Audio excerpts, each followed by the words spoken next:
Okay, start reading. Still, whatever. Yeah, still, whatever the precise distinctions of their metaphysical ideas, the practical difference between the Sankhya and Yoga, as developed by the Gita, is the same as that which now exists between Vedantic yogas of knowledge and of works. And the practical results of the difference are also the same. The Sankhya proceeded like the Vedantic yoga of knowledge by the buddhi, by the discriminating intelligence. It arrived by reflective thought, vichara, at right discrimination, viveka, of the true nature of the soul and of the imposition on it of the works of Prakriti through attachment and identification. Just as the Vedantic method arrives by the same means at the right discrimination of the true nature of the self and of the imposition on it of cosmic appearances by mental illusion, which leads to egoistic identification and attachment.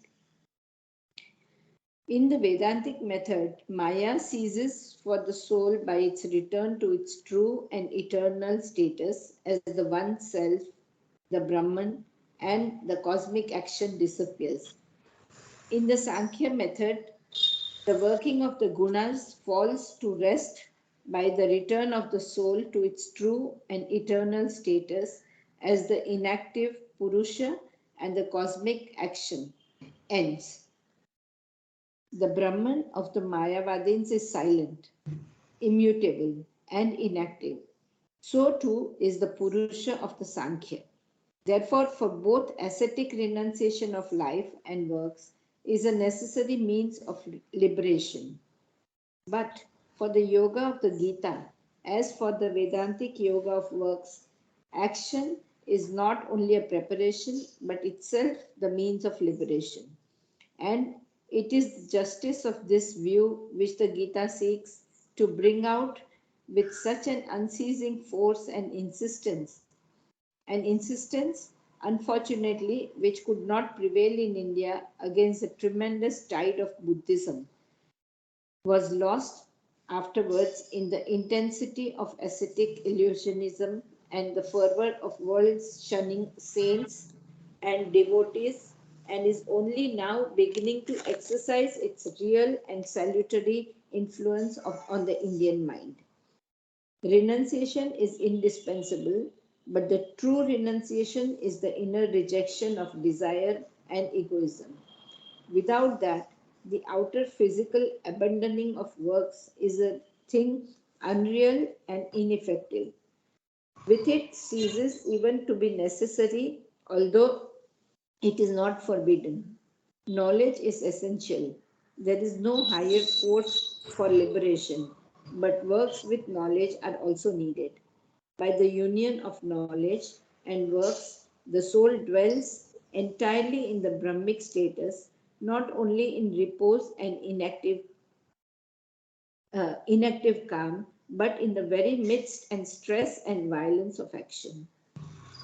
Devotion is all important, but works with devotion are also important. By the union of knowledge, devotion, and works, the soul is taken up into the highest status of the Ishvara to dwell there in the Purushottama, who is master at once of the eternal spiritual calm and the eternal cosmic activity. This is the synthesis of the Gita. Yeah. Okay. So, very nice para. I will discuss the thing. So, before we start reading, the basic idea of what he is saying in this para. You remember, first the Arjuna is being told by Sri Krishna that you have to give up works. And he is also telling that you have to be engaged in works. So he gets puzzled and he says, what the hell are you talking? You are talking in very mixed language and I can't understand what you're saying. Be precise. So then he is explaining what he means by inaction. Inaction and yet doing action. How is that possible? So this is what basically he is saying. So he is explaining the difference in the Sankhya philosophy, then the Vedantic philosophy, Advaita, Then he is also talking of Gita's combination of the two. And then we shall also see what Srila is saying in the integral yoga. So these four things we have to be very clear what he is saying. So in the Sankhya philosophy, which is very similar to the Jnana yoga, okay, what do? You distinguish between your impermanent self, which is your body, mind, life, and your permanent self, which is the soul. You have to make a difference between the two. The soul is eternal. It is unborn. It is forever. It is something permanent. But the body, mind, life, which is the Prakriti, is something created and it will disappear in time. You are not the body, mind, life. You are the pure soul which will live forever. So this is what you have to do. The soul is imprisoned in the body, mind, life, and it has to escape from there. When it escapes and goes out, you will feel yourself stationed above the head. You won't feel yourself in the chest area or even in the head. You will feel yourself that you are outside here in the higher above the head. Sometimes they say even 1 foot above, you feel like that, okay? And so this is the Sankhya method, which is very similar also to the Raj Yoga. You go on saying to yourself, Neti, Neti, I am not the body, I am not the vital, I am not the mind, but I am pure soul. Okay, this is the method. Now, this is the Sankhya and the Vedanta philosophy. Okay. And then in the Gita, it says that both are to be done. You have to give up works and you have to also do works. So what is meant by that? Not renouncing physically the physical actions. So I don't do anything in the physical. I reduce my activities in the physical world to a minimum. I don't do any work. I don't do anything. I give up all physical. I may go to the extent of even not wearing clothes. Okay. It happens in Jainism. Okay. And they even do fasting. Minimum food, minimum clothes, minimum activity. This is the outward renunciation. But in the Gita, the renunciation is not supposed to be outward, but inward. In other words, the desire for food, for clothes, for action, for wealth, for fame, this is to be given up. But you can continue to do work in the physical world. You can do your job, you can do your profession, but you must give up the desire for the fruit of works. This is the Gita's definition of renunciation of works. Outward works, not necessary to give up, but the inward desire, you have to cut at the root. Then there is no problem. Then you can continue to do whatever you are doing. Okay. If you are, to make it very, very precise, okay, suppose I am very fond of rasgullas, okay. I am eating rasgullas in the normal consciousness with greed and desire, okay. Then the Jnana Yoga says, and the Mayavada also says, give up. Don't eat rasgullas at all because it will give you desire. So, but the other yogas are saying, give up, Gita is saying, give up the desire in the mind. Then if you eat or not eat, it doesn't matter at all. Because if you don't give up the desire, when you don't get rasgullas, you will suffer. So therefore, desire will give you pleasure, but it will also give you suffering. So if you give up the desire in the mind, whether you eat or not makes no difference. Tomorrow, if the rasgulla is not there, you will be absolutely calm and quiet. You will not be disturbed. So this is the solution of the Gita. Not the giving up necessarily of physical works, but you have to give up the desire in the mind. That is the renunciation required. That's what he's saying. What about Srimada's yoga? In Srimada's yoga, and the giving up of physical is not compulsory. You can, you may not. It's not that you should not. But in Srimada's yoga, you have to continue with your normal activities, okay, and cut the desire at the root there. Because if you don't work in the physical world, okay, then how will you have power in the physical world? Swamdar wants you to work in the physical world and become a channel for the divine to work through you. Okay, you become the lighthouse in the physical world. And he is sending the light through you, and you are circulating this light, love, influence in the physical world, and it is having an effect. So this is the what he is discussing in this paragraph. Okay. So now we'll go into the details. Still, whatever the precise distinctions in their metaphysical ideas, the practical difference between Sankhya and Yoga. Remember, Sankhya is the Jnana Yoga, and Yoga, as understood in the Gita, is the Karma Yoga, doing works in the physical world. As developed by the Gita, is the same as that which now exists between Vedantic yogas of knowledge and of works. So, Vedantic yoga of knowledge, lose your identification with body, mind, life. Na iti, nati, neti, neti, neti. And what about the yoga? You continue to do works and offer them to the divine. That's another way of getting liberation, getting mukti, moksha. Okay. So these are the two. So this is the Gita's method is the Vedantic method. That's what Swami is saying. The same which now exists between Vedantic yogas of knowledge and of works. And the practical results of the difference are also the same. And what is the practical result? Liberation. Whether you follow the path of Neti Neti or of Karma Yoga, by sacrificing your works to the divine, the result will be liberation. The result is the same in both. Okay? So this is what Swami is saying. The result, practical results of the difference are also the same. The Sankhya proceeded like the Vedantic yoga of knowledge, that is Jnana Yoga, by the buddhi, by the discriminating intelligence. He is using the words vichara and viveka. Vichara, right discrimination, right reflective thought. Make a difference between that which is permanent in you and that which is not permanent in you. That which is a reality and that which is only an appearance. Your body, mind, life is only an appearance. It will disappear in time. But your soul will never disappear. It has always existed and it will always exist. Aja, Nitya, Shashvato Yam Purana. That's the description in the Gita. Okay, so of the true nature of the soul and the imposition on it of the works of Prakriti. So the Vedantic idea is that your soul is a reality, but the soul here in the physical world is covered up.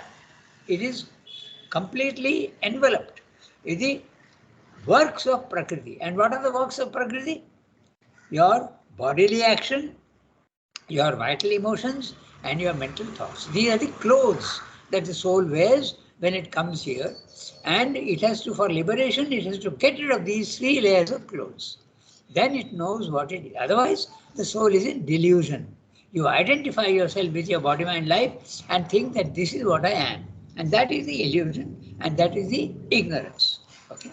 So, the Sankhya proceeded by the Vedantic yoga of knowledge, by the buddhi, by the discriminating intelligence, arrived by reflective thought, vichara, and right discrimination, viveka, of the true nature of the soul. The true nature of the soul, eternal, infinite, unborn, permanent. And the imposition on it of the works of Prakriti. And what are the works of Prakriti? Universally, matter, life and mind, and individually, body, vital, and your mind. Okay, so they are the same. Imposition on it of the works of Prakriti through attachment and identification. You become attached to your body, mind, life, and you identify yourself with the body, mind, life. Just as the Vedantic method arrives by the same means at the right discrimination and the true nature of the self, and of the imposition on it of cosmic appearances by mental illusion, which leads to an egoistic identification and attachment. So essentially, both are the same, Sankhya as well as the Jnana Yoga. But there is a small difference. The difference is that in the Sankhya, the physical world is only mechanical action. It's not unreal. There's no consciousness in it. Purusha, Prakriti. Purusha is the reality. Prakriti is the movement and the images that are there in the physical world. Okay, but they are not unreal. There is It is mechanical and unconscious action. This is the Vedanta. But in the, sorry, this is the Sankhya. And the Vedanta, it is illusion. The physical world is impermanent and illusion. You can use any words you want. That's why Swami is saying precise distinctions don't matter so much. The essential result is the same. When I am seeing something, I can describe in so many ways. Each one will describe in a different way. The same experience is seen and described it by Sankhya in one way and by Vedanta in another way. That's what he's saying. Okay? So this is a difference between the two. But the difference is not in practical results. The practical results, liberation is attained in both. So I go to the next sentence. Identification.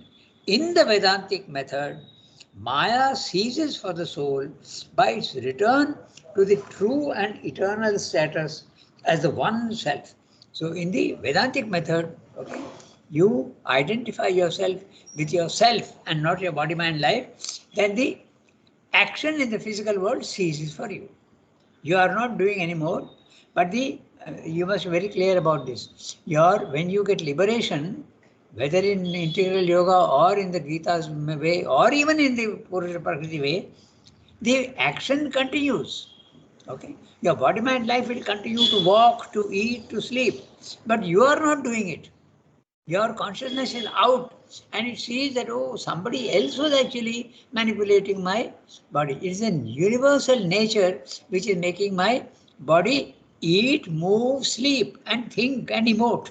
Okay, but I am not doing it. I am watching it as if somebody else is doing all this. It is universal nature which is the Prakriti, which is mechanical action, and it is that which is animating, making your body live, your mind to think, and your heart to have emotions. You are not doing it anymore. Completely you are separated from it. That's liberation. Okay? Whereas in the Sankhya, the world continues to be there, but you are separate from it. Purusha Prakriti. But in the Vedantic idea, the physical world disappears. It's illusion. Don't pay any attention to it.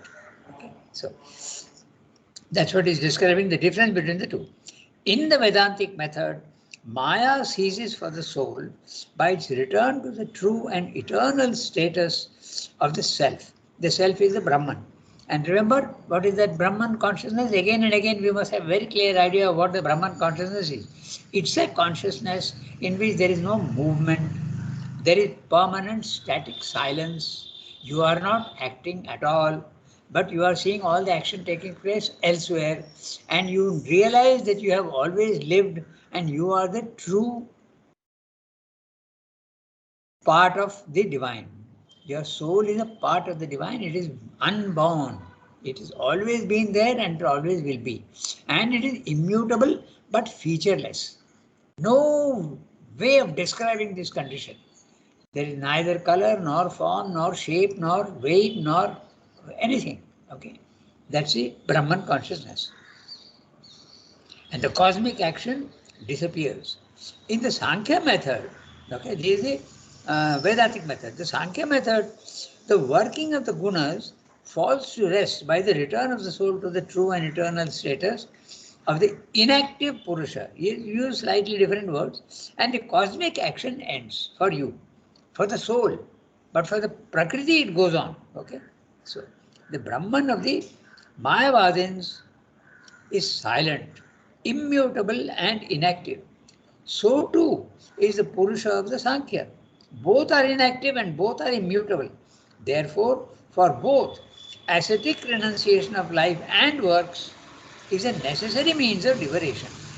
Renunciation of life and works. Okay, you have to give up both. Is a necessary means for liberation.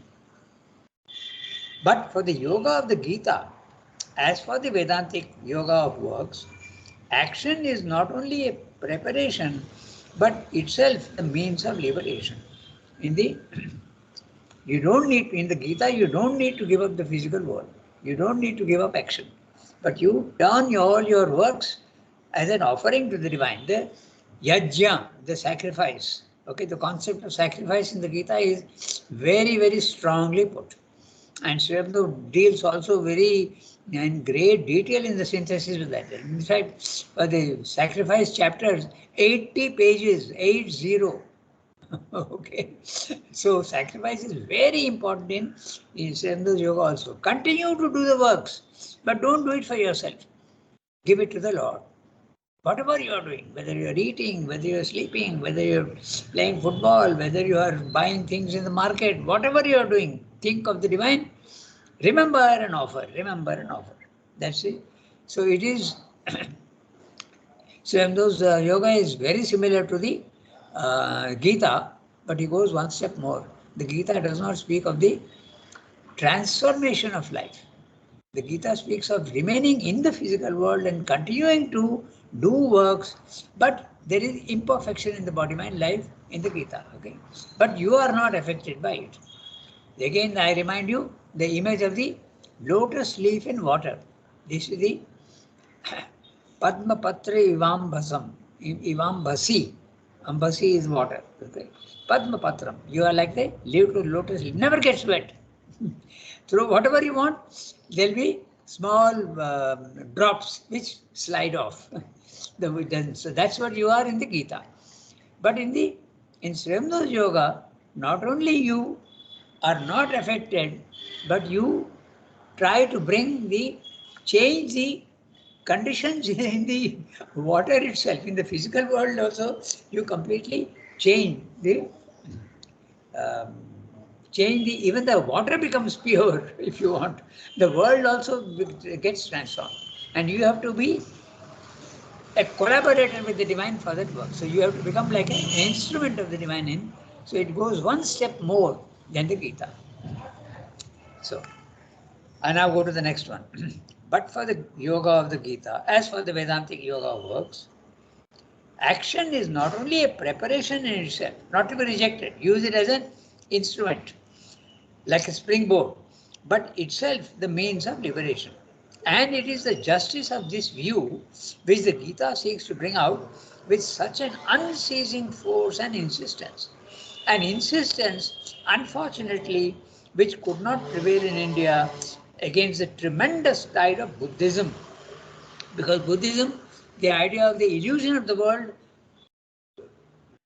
played a huge role, and asceticism was the aim of yoga in India for many years. Okay, for 600 BC, na? So 600 BC to modern times. That now it is 2006, so 2500 years. Okay, after Buddhism, there was this uh, idea of illusion. The world is Maya. There is nothing in it, unreal. Get away from it. And what was the result for India? My God, illiteracy, dirt, falling of standards, all that magnificent splendor that you had in the Vedic periods. Okay, science, technology, metallurgy, surgery, everything was there in the Gita. 64 Shastras describing everything in great detail. Music and science and astronomy, everything was there. All gone. Sri says that when he saw Hinduism, he says it was like a grand temple, but today it's in ruins. It has to be rebuilt.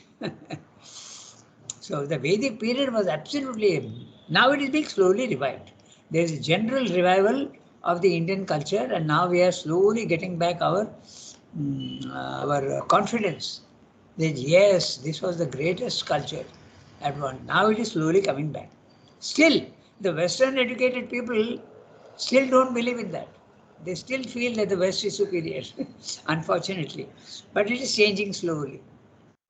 Okay, so unfortunately, somebody is saying it could not prevail in India against the tremendous tide of Buddhism. And there is a footnote. We'll read the footnote. At the same time, the Gita seems to have largely influenced Mahayanist Buddhism, and texts are taken bodily from it into the Buddhistic scriptures. Okay? It may therefore have helped largely to turn Buddhism, originally a school of quietistic and illuminated ascetics, into that religion of meditative devotion and compassionate action, which has so profoundly influenced Asian culture. Because Hinayana and Mahayana, okay, the Hinayana is individual liberation is most important, and Hinayana, Ceylon, Vietnam, okay, Cambodia, all these are the Hinayana. But now, of course, the difference is eliminated. It is largely, and then in Tibet, in China, all the Mahayana. Compassion in the physical world is important. You must help people. Not only you must get your own liberation, but you must also help the others. So this is the difference between the Hinayana and the Mahayana. So Srinath is saying the Gita did have an influence, and Buddhism split into two, Hinayana and Mahayana. Only the individual liberation is necessary. Don't care for the world, Hinayana. Mahayana, no, no. You have to get your individual liberation, all right, but you have to also help the physical world through works of compassion, as altruism, philanthropy, humanitarianism. This is what Sandra is saying. So, in India, again, the tremendous tide of Buddhism was lost afterwards in the intensity of ascetic illusionism and the fervor of world shunning saints and devotees, and is only now in modern times. Mind you, he wrote this 100 years ago because the Gita was written um, from 1914 to 1921, 6 years. 1920 perhaps, because Mother came in 1920. So, 6 years the Arya continued, and it is there that he wrote all this. Okay, the Gita has largely remained the same as it was in the Arya. There wasn't much of a revision. There was a revision in Life Divine later on in the 1940s, but not much. Okay, so Gita was left more or less silent. Now we go to the next one. Renunciation is indispensable in everything.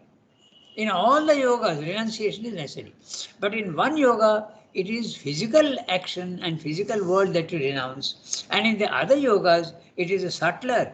The desire in the mind, the connection, the identification with the body mind life, that has to be cut. That is the renunciation. So, Tyaga and Sannyasa are the two words used in the Gita to describe this. You have to give up. Give up what? Not the physical world and not the actions, but the identification with actions and desire. That's what you have to give up.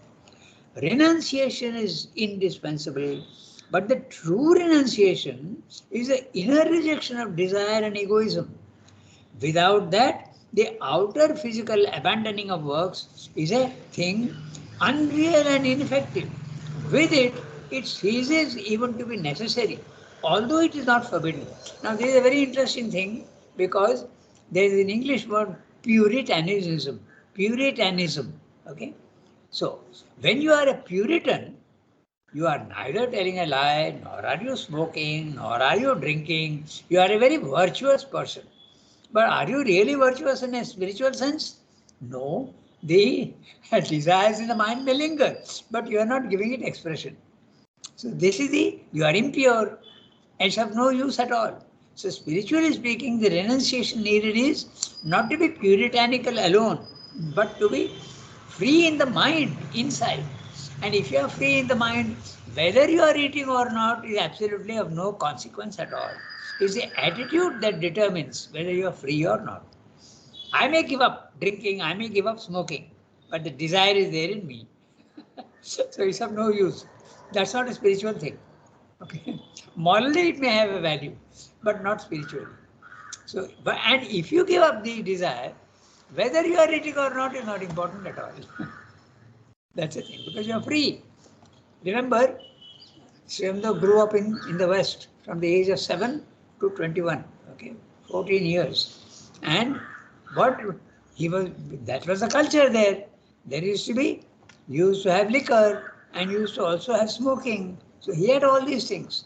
But the moment he came to know that mother was not very much in favor of all this, he just gave it up. without any problem at all. So, this is what we have to understand that the real renunciation is the inward renunciation, the psychological connection, the link between your desires and the action. Give up the link. That's the important thing. So, I read that again very carefully. Renunciation is indispensable, but the true renunciation is the inner rejection of desire and egoism.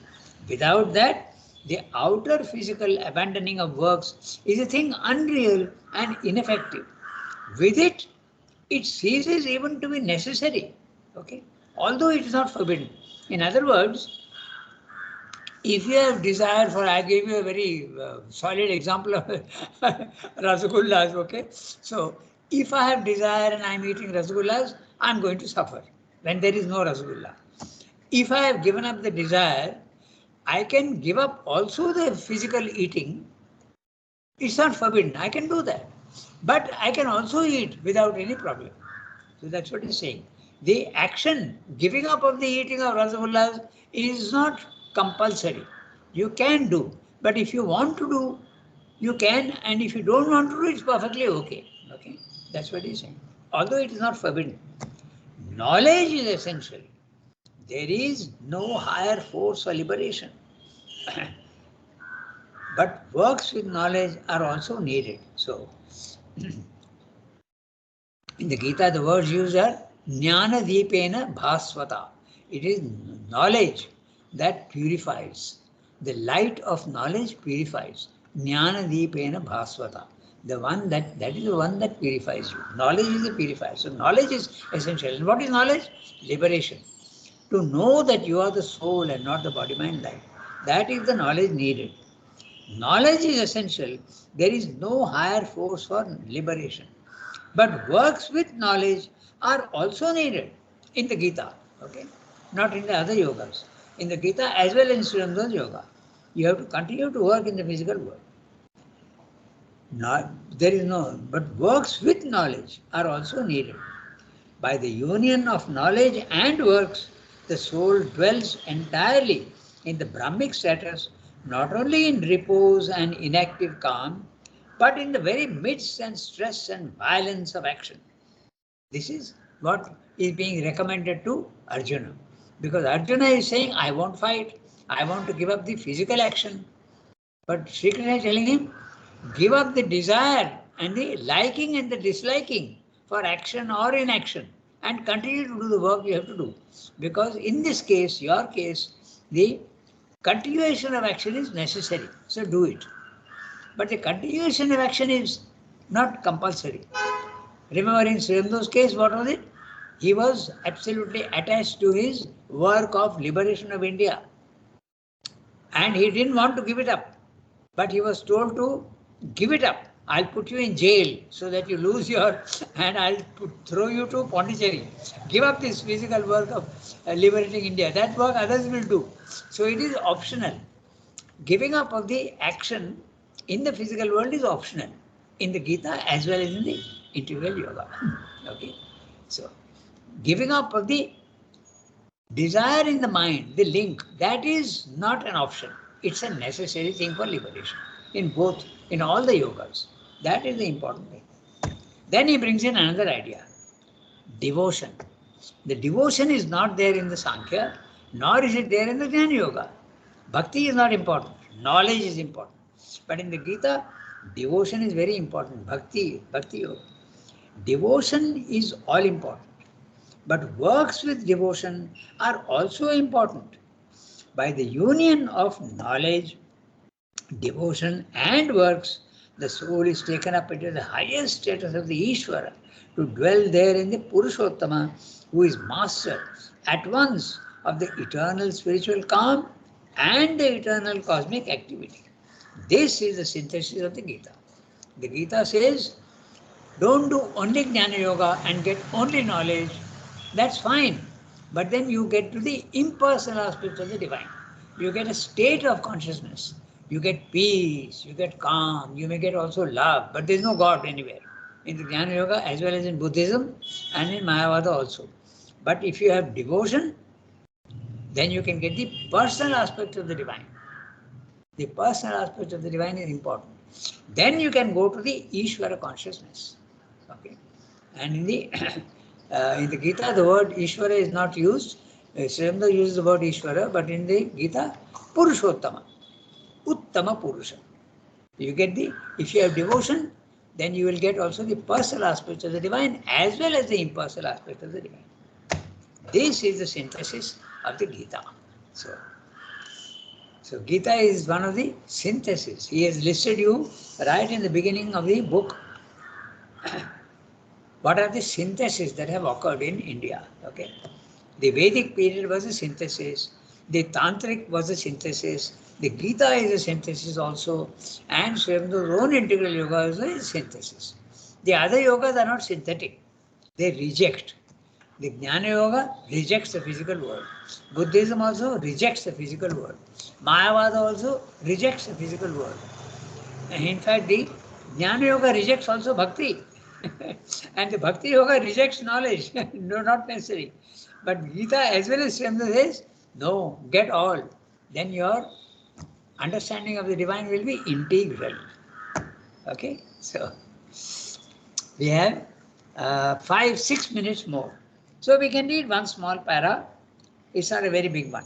But apart from the distinction between Sankhya and Yoga, one of you has to read. Pallavi, you read? If you are there, yeah.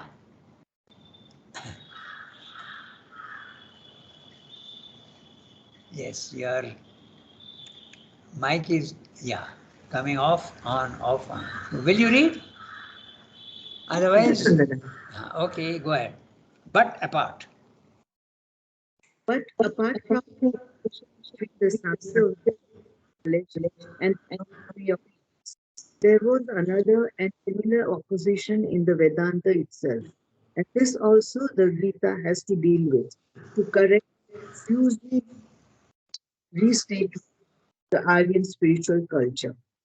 This was the distinction between Karma Kanda and Jnana Kanda, between the original thought that led to the philosophy of Purva Mimamsa, the Veda Vada, and that which led to the philosophy of the Uttara Mimamsa, the Brahmavada, between those who dwelt in the tradition of the Vedic hymns of the Vedic sacrifice and those who put these aside as a lower knowledge and laid stress on the lofty metaphysical knowledge which emerges from the Upanishads. For the pragmatic mind of the Vedavadins, the Aryan religion of the rishis meant the strict performance of the Vedic sacrifices and the use of the sacred Vedic mantras in order to possess all human desires in this world, wealth, progeny, victory, every kind of good fortune, and the joys of immortality in paradise beyond. For the idealism of the Brahmavadins, this was only a preliminary preparation, and the real object of man, true Purushartha, began with his turning to the knowledge of the Brahman, which would give him the true immortality of an ineffable spiritual bliss.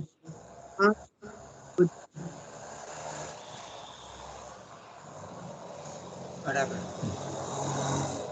Your internet was fluctuating, so probably you've lost the connection.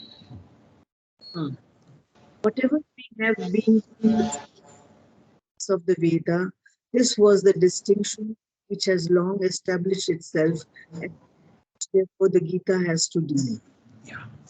Okay. So this is a little bit of a philosophy. It's telling you in the Sankhya philosophy, it's split up into two, Karma Kanda and Jnana Kanda. So we will do this next time a little more in detail. But the Karma Kanda and the Jnana Kanda, okay, this was the Purva Mimamsa and Uttara Mimamsa. Mimamsa is also a branch of Indian philosophy. And the Karma Kanda is that you pay a lot of attention to the sacrificial rites, okay? You do puja and you do in fact, there's a footnote there we can read. And Jnanakanda was, there is no need for all these outward ceremonial rites. Like in all religions, we have the temple worship and all these, the sacrifice and the yajna. You make a fire and go on reciting mantras and throwing. This is the karma kanda. But the jnana kanda is more important, it is turned towards knowledge. It is not only sacrificial rites and outer symbolism. That is not there. It is, it is there everywhere. And even in Christianity, you have the same thing. No? You have the baptism with holy water, and you have also the waving of lights and all these. These are the karma kanda. So this the distinction we will see next time, because Mimamsa is also one of the branches of Indian philosophy. So we will look at this next time, because we have got only 2 minutes left.